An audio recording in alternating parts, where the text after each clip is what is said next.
तो क्वेश्चन में देखता है हमारे को 4 कंपाउंड दिए हैं, पूछा choose the correct order of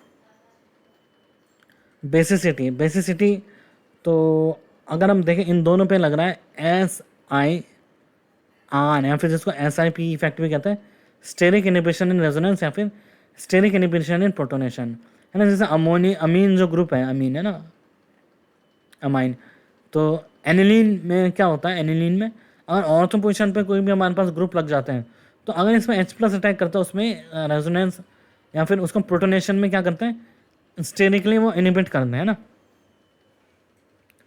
तो स्टेरिक इनिबिशन इन रेजोनेंस, है ना, या फिर स्टेरिक इनिबिशन इन प्रोटोनेशन, है ना। तो अब ये क्या करेंगे, या फिर हम रेजोनेंस का प्रोटोनेशन का है। स्टेरिक इनिबिशन रेजोनेंस क्यों, क्योंकि अगर H+ अटैक किया तो फिर ये स्टेरिक इनिबिशन इन प्रोटोनेशन का क्या मतलब है, H+ अब इस पर अटैक नहीं कर पाएगा क्योंकि यहाँ पे 2 बल के ग्रुप प्रेजेंट है ना। तो SIR की वजह से इन दोनों का क्या हो जाएगा, बेसिक स्ट्रेंथ कम हो जाती है, जबकि एसिडिक स्ट्रेंथ अगर कार्बोक्सिलिक एसिड में इंक्रीज होती है। ये सब थ्योरी हमने GOC में पढ़ रखी है। तो सबसे ज़्यादा अगर यहाँ पे तो SIR नहीं लग रहा तो इन दोनों की बेसिक स्ट्रेंथ ज़्यादा होनी चाहिए, जबकि यहाँ पे +I और है। तो अगर बेसिक स्ट्रेंथ देखें तो सेकंड की ग्रेटर देन होगी फर्स्ट से, इन दोनों के तो थर्ड और फोर्थ से ज़्यादा होगी। अब थर्ड और फोर्थ में देखें किसकी ज़्यादा होगी, देखो यहाँ पे SIR इफेक्ट लग रहा है ना, ठीक है। लेकिन यहाँ पे क्या हो रहा है, यहाँ पे ये है ना अपना प्लेन चेंज कर देना है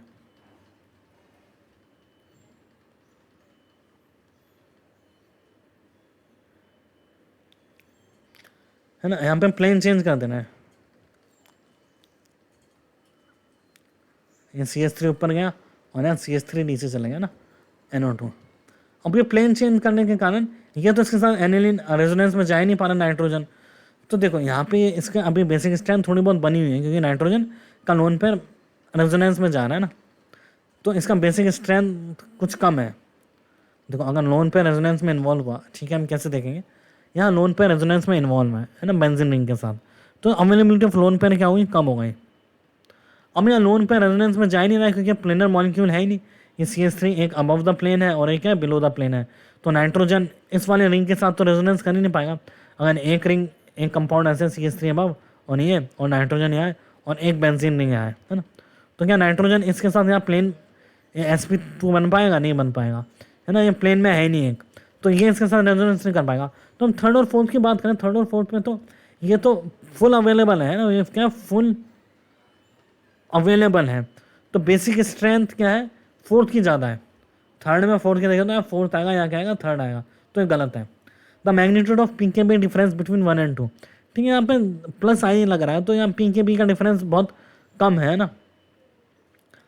अगर हम प्रैक्टिकली देखें, देखो एग्जाम में हमारे को PKB तो याद रखना नहीं है इन सब का, तो यहाँ पर डिफरेंस कम है। लेकिन यहाँ देखो लोन पे रेजोनेंस में जा रहा है और यहाँ तो लोन पे नहीं रेजोनेंस में जा रहा। दोनों में क्या लग रहा है, दोनों में SIR इफेक्ट लग रहा है ना, SIR या फिर SIP बोले जिसको हम कहते हैं, स्टेरिक इनिबिशन इन रेजोनेंस या फिर स्टेरिक इनिबिशन इन प्रोटोनेशन। तो यहाँ पे SIR इफेक्ट लग रहा है, तो SIR इफेक्ट में क्या होगा, ये लोन पे रेजोनेंस में जा ही नहीं पा रहा है। अब ये लोन पे रेजोनेंस में नहीं जा पा रहा है और ये लोन पे रेजोनेंस में जा रहा है। देखो दोनों में ऑर्थो इफेक्ट तो सेम है, मतलब ऑर्थो पोजिशन पे नाइट्रो है, लेकिन एक लोन पे रेजोनेंस में जा रहा है, एक लोन पे रेजोनेंस में, ये तो बहुत बड़ा PKB का डिफरेंस क्रिएट कर देगा। तो the PKB difference between 1 and 2 is more than, नहीं 3 और 4 में मोर होगा और 1 और 2 में क्या होगा, लेस होगा, क्योंकि यहाँ डिफरेंस किसका है, +I इफेक्ट का है, लेकिन यहाँ डिफरेंस किसका है, रेजोनेंस का है ना। तो ये गलत स्टेटमेंट है। अगर हम प्रैक्टिकली डेटा भी देखें तो 0.53 है PKB डिफरेंस और यहाँ PKB डिफरेंस है 4.6, है ना। इस डेटा से नहीं रखना, हमारे को कंसेप्चुअली देखना था ये, है ना। तो सेकंड ऑप्शन में गलत है। अब हम थर्ड की देखें, resonance effect is more in third than fourth. अभी हमने बात की रेजोनेंस में जा रहा है, तो रेजोनेंस में जा ही नहीं पाएगा, तो रेजोनेंस इफेक्ट थर्ड में ज़्यादा है, फोर्थ में कम है ना। तो ये सही स्टेटमेंट है, सही करेक्ट है। Steric effect makes compound more basic. अब ये स्टेरिक इफेक्ट जो है, इसका जो प्लेनरिटी लूज करना है, इसको मोर बेसिक बनाना है। रेजोनेंस के लिए लोन पेयर अवेलेबल होना चाहिए, है ना, सॉरी बेसिक स्ट्रेंथ के लिए लोन पेयर अवेलेबल होना चाहिए। अब लोन पेयर अवेलेबल तो है, तो इसको ये थर्ड से ज़्यादा क्या बनाना है, बेस बनाना है।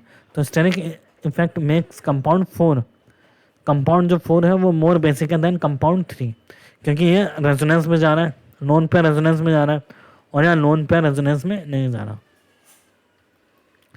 तो इसका हो जाएगा ऑप्शन सी एंड डी।